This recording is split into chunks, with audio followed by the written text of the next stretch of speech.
Well, in Chicago, here's another small business owner, Layla Batoy Dillon, owner of Batoy's Sweet Treats, as well as Batoy's Bistro. Layla, really glad to have you on the program. You've got a tough story.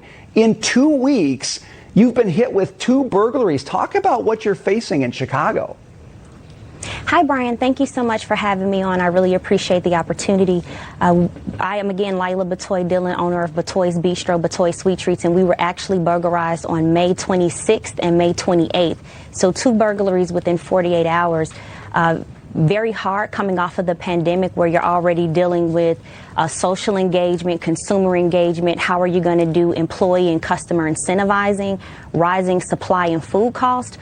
To only be hit with burglaries and crime is really challenging for small businesses to be able to plow ahead. Layla, we look at the numbers in Chicago. Robberies up 106%, shootings up 150%. You're an optimistic business owner. I know you want to invest in your business, but when you get hit with burglary 2 days apart, are you getting to the point where you're saying, I'm throwing my hands in the air and I'm done? This just isn't going to work? I'm Chicago born and bred, and I left the city to be able to grow, expand, and I have a background in management consulting. My goal and hope 8 years ago was to come and anchor and bring my experiences, skill set, capacity, and resources to Chicago. And unfortunately, with the continued crime, it's not just isolated to Chicago. You mentioned it's a nationwide epidemic that's happening, but it is forcing me to think about a few things. One, should I be changing my operation and delivery models? So we have recently digitized and went to the Amazon marketplace.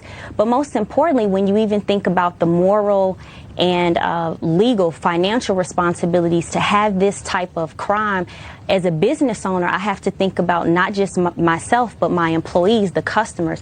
I cannot invite people to that type of experience in my establishment. So it is causing me to think about everything differently, and if I want to continue to operate my business here in Chicago.